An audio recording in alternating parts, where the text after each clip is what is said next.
Welcome to Community Health Connections. I'm Oscar Chavez.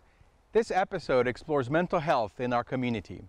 In our first story, we visit Forget-Me-Not Farm, a unique therapy program that uses rescued animals and organic gardening to help young victims of neglect and abuse heal from trauma. A nice bunch of apples just for you. Yeah. If you can Just get a little it. bit. I like feeding the pigs. I like having the horses pushing them. I like seeing the baby lamb. My favorite part was being in the pasture with Reno. I like being Raymond. More than doing anything.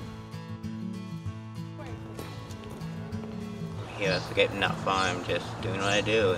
I love it here. I love the animals. I love this. It's peaceful. It's quiet. It's fun to work at. It's an amazing place, and I love to spend more time here. So many of the children that are in this program have been betrayed by their parents. Of the 400 kids that we serve in this program, about 80% of them are not living at home with their families.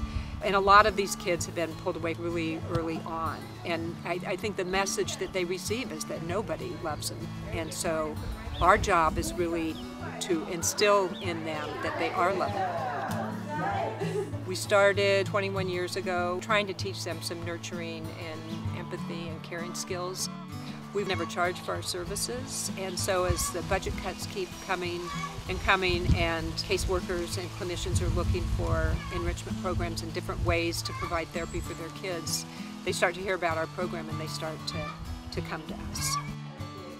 Working with abused and neglected animals is a way for the kids to see that they, number one, aren't the only folks that have been hurt in life, and that they have something positive to offer to another person, or in this case, an animal. It also is empowering. I mean, when you're this little guy around these really big farm animals, it inspires a sense of confidence.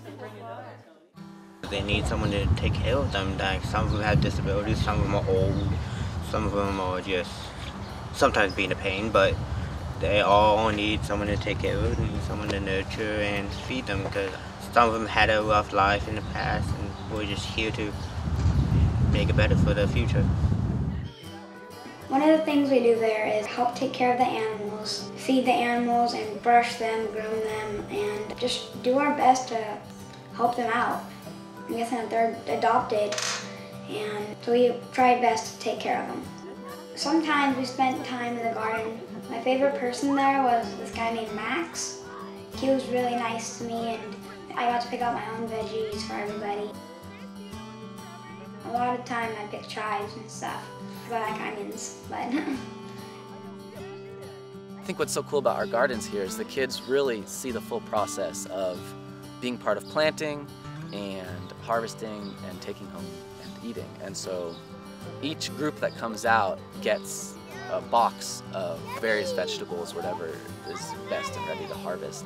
A lot of times staff will come out with kids and I'll say, let's try this, let's try some kale. And they'll say, oh no, they won't eat that, they never eat that. And then they come out here and they're trying everything. So there's something kind of special about really being with the food that makes it, that gives them a kind of a deeper connection and just makes it taste better, I think. The staff at Forget-Me-Not Farm spend a lot of time educating the kids. They do a really nice job talking about that whole cycle of the garden to the table, and the kids enjoy it. No matter what their mental health diagnosis is, we look at the whole body. We don't talk about what their problems are or what got them here. We're trying to give them a place to move forward. What we're doing with the kids doesn't look like it's intentionally therapeutic, and yet the lesson is that when a child is in a stall with 2 or 3 other children and they're cleaning that stall, there is so much going on besides just cleaning the stall. They're learning to work together, they're being respectful together, they're learning to take care of the animal. A lot is happening under your eyes and you just don't see it.